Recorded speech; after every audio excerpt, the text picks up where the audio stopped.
gonna cut down a big tree. It's gotta be like 90 feet tall. Good God. All right, where do you want it? On the ground.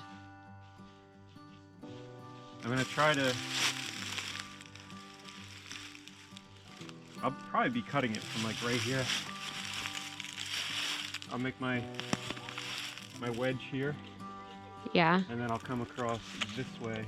Okay. And I'll start to fall, and my escape route would be this way. Okay, what's your second escape route? Well, the other way. Okay.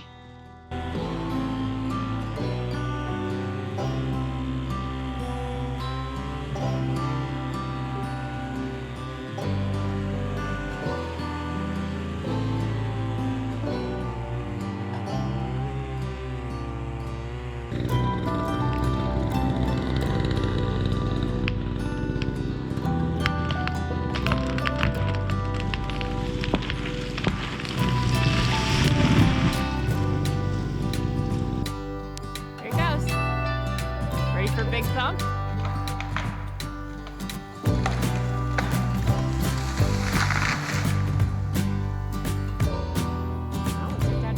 Daddy was right.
See this thing, how it works?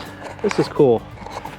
There's the motor, and hopefully you can see it from right here. There's a centrifugal clutch right here, and when the motor reaches a certain speed, controlled by the throttle, it pushes on the clutch and creates the movement of this little pulley, and that transfers this motion, which makes the blade spin, and then the blade goes all the way around and around.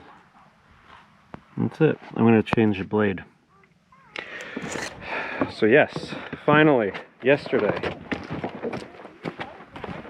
I received the blades for the sawmill that I ordered a month ago. Things are just weird right now. I ordered them, and I waited a few days, like nothing. Then the company said, yeah, they're 3-5 weeks out. It's like, oh man. But hopefully it's worth the wait. I got it in about 4 weeks. Show you what I got.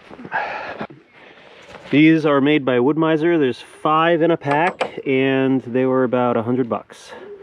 So 20 bucks a blade-ish. The first blade that I used for the Harbor Freight sawmill, I've been using the same blade that the thing came with for quite a while. And I mean, it'll probably still cut, it's just cutting crooked now. Alright, I'm a little scared here. I don't want to die. Grasp inner loop of outermost blade, it says. Outermost blade, that one.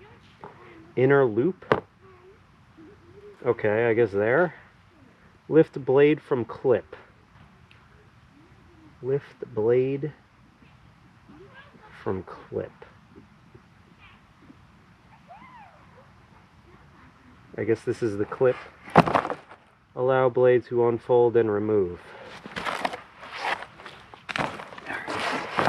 Let's see. I think this needs to be cut. I'm really nervous. Wow. Okay, that's no problem. That's just so. I think it wants me to take this and do this. Hey, stand back a sec, honey, okay? Okay. No, seriously, stand back, please.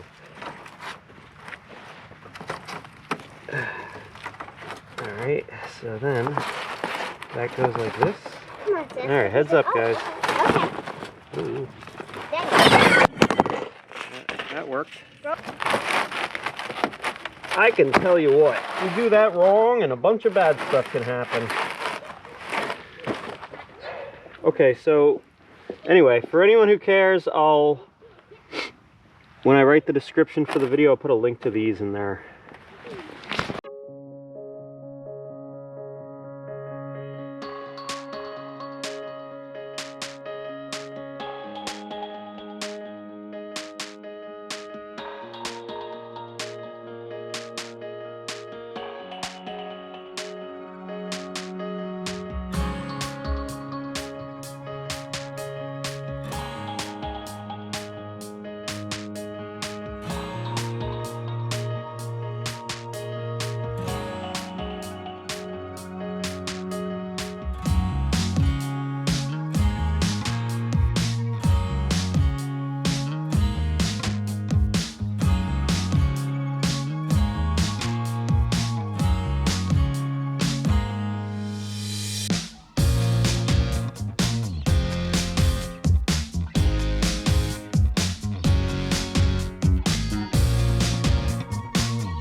Six 2x4s and six 6x2s.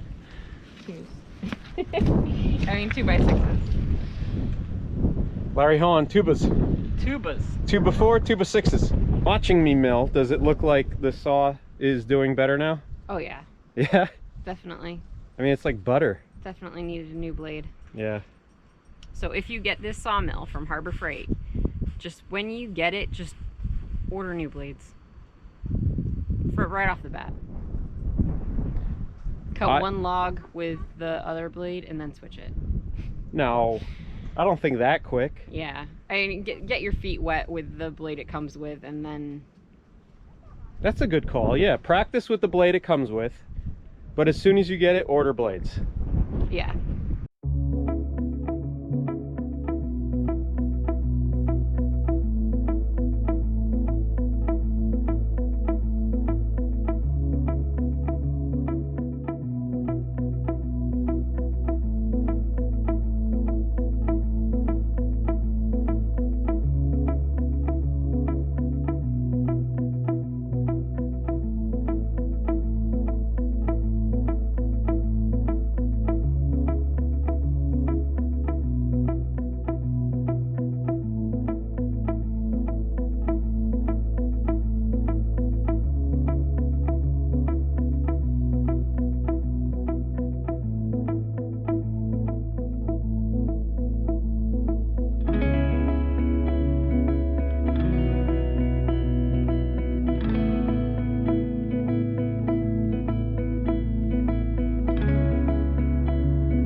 This isn't the first time this has happened. The stands that John got for our mill to be able to adjust the leveling easily are not stable enough to hold up the mill correctly.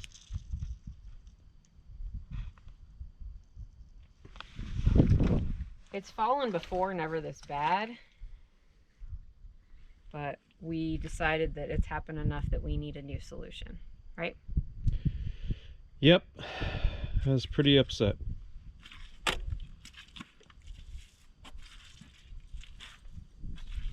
It's not only like you see something that costs quite a bit of money fall over like this, but then the amount of effort it takes to get it level, it happens like after the third time, you're just like done with it. So basically I'm going to put some skids on the ground and we're going to attach it that way.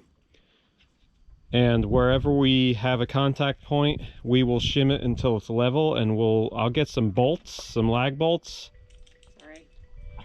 I'll get some lag bolts and I will just bolt it down. Hey, Dad. So let's get this thing fixed.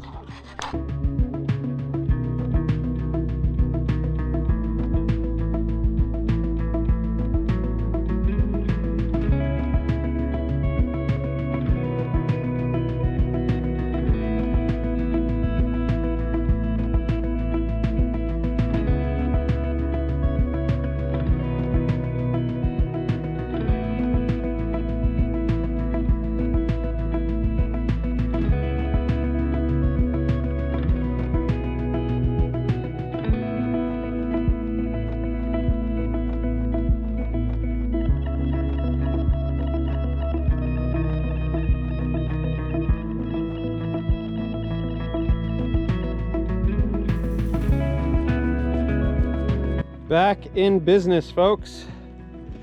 So the good old log does the trick. I like it better. I mean, if you level it good and it's supported well, you shouldn't have to adjust it. And if you do, you can just unscrew these bolts or these screws that I put in with the washers and adjust the shims. Maybe these will vibrate into the ground over time. I'll just have to check once in a while. But that's what it's looking like all the way around. Left to right, front to back. And the rails are parallel, even the whole way down. I just did a couple test runs and it's looking good. Look at that beautiful slab I just cut. So Here we are. We want to take a minute and say thanks for all the support.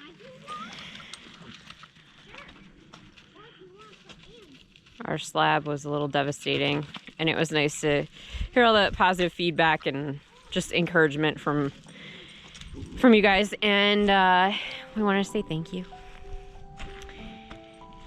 We've thought a lot and talked to quite a few of you and family members and such of what to do from here, and I think we came up with a solution. maybe. Well, maybe not a solution, but a plan. What's our plan? We're gonna take the form off. It's been, what, 10 days or so? At least. We covered it up with a tarp, put some rocks on it. It's continuing to flake. Here. We're gonna remove the rocks, take the forms off, and hopefully the slab will look like a solid figure.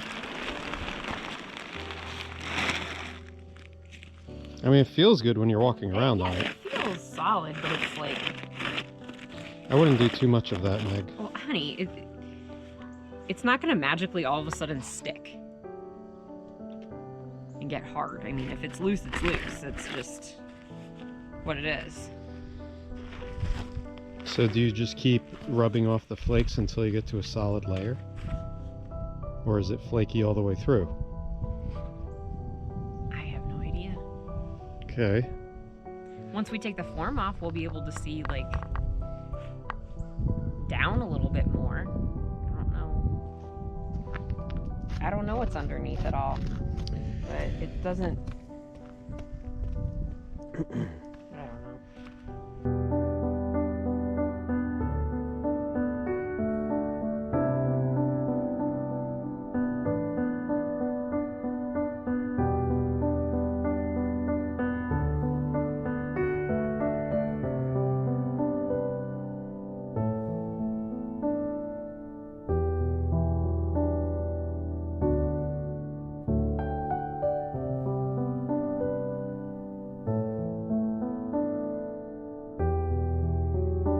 jacket.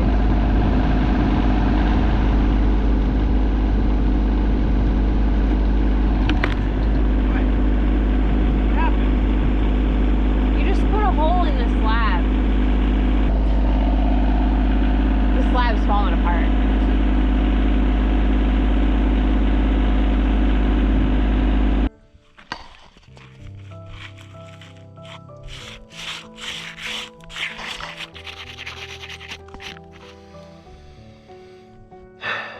That's worse than I thought.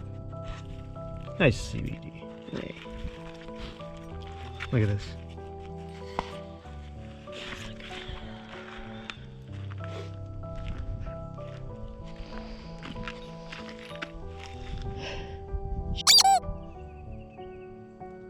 This is bad.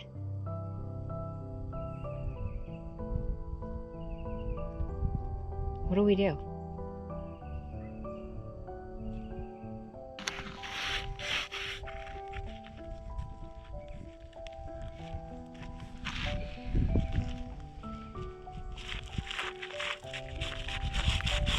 That's not cement. That's...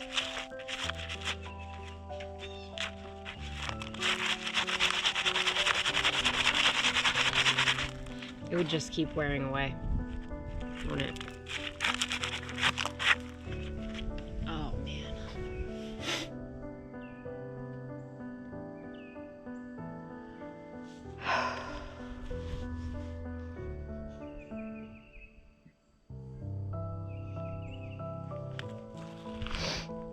What do we do now? I'm not a scientist, but being that there is a layer of shale above the layer of sand, dirt that we used, I mean, shale indicates that there's clay matter. And, well, clay's not going to absorb that Portland cement or mix well with it. So it looks like we just have an unstable foundation. Live and learn, Meg. Right? Yep.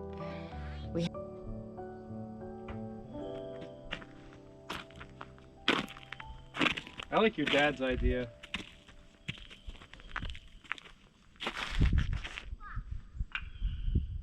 Build on top of railroad ties instead of a foundation. Well, just leave this as a floor. We're just gonna walk on it. It's a pad. Think of it as a big paver. Okay. One big solid paver. We remove the forms, we leave this, and then we adjust the size of it, which we could do with the backhoe. Get railroad ties and put them on the outside of it. This is obviously in the way, so we'd have to cut some out here, but put a big railroad tie right there, level it all up. And your dad said do 2 levels of it. Mm-hmm. He said put a layer down, get everything level, and then you do a second layer, and basically that's going to hold up the shed. Then you use this as just a floor. There's no load on it. And if we want to do some kind of top coat once it's all done and covered up, that might be the way to go. Mm-hmm. What do you think? I like that better than destroying the whole thing. Sorry, Meg, I love you, but... Honey, don't say sorry. It's like, we'll get through it. Just move on and adjust our plan a little, and... That's how real we are on this channel, folks. Yeah. We messed up. We did. We should have done more research. We should have waited for the right time. We shouldn't have cheaped out on the materials that we needed to do it right. So we'll learn. We'll use this as a lesson. No one died. No one got hurt. We just worked really hard for nothing. Hey, you know what? We burned some fat. Turn that into muscle. Let's do this. We'll call it a workout, Meg. Way to look at the positive, John. Hey, it's like we went I'm currently reading Pollyanna to the girls, so this is good. It's like good we glad went to lesson. A 2-day workout camp, right? Yeah. I mean, people pay money to go crawl in the mud with shorts and, like, what do they call that? Those things? A mud run? Yeah, let's just think of it like a mud run. All right.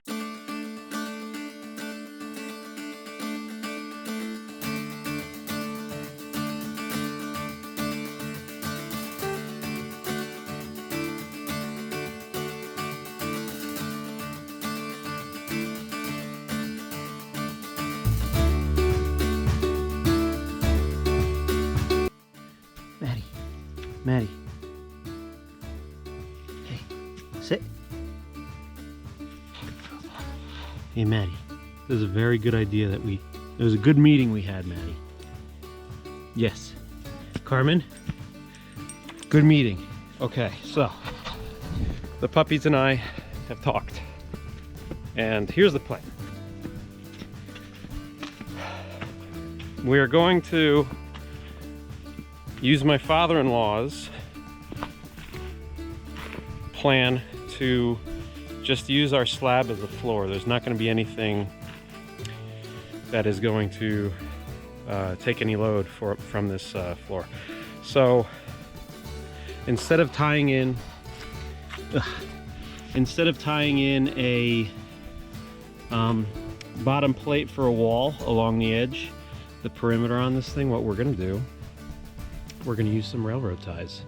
We're going to have 2 layers of them, one here, one on top of it. They'll run the whole outside perimeter of the slab all the way around. And what that will do, once we get them all level and everything with the slab, we'll attach the outside walls to the timber. They won't be touching this slab, which is, I believe, been compromised, the strength. And so we'll attach them to the timbers and construct the shed that way, kind of like it's on skids. They're just outside walls. There's no other interior walls, so all the weight's on the outside perimeter. So we're gonna do that. This is the best decision we could come up with and try to salvage this. We don't wanna redo this. We're just going to put the timbers about 1 inch higher than the top of the slab, and then we'll clean it up once we're all done building and have a roof over it, and then we'll come back and put a top coat of 1 inch or so on top of this stuff. And we'll just use it as a floor. Think of it as one gigantic paver. So we're gonna do that.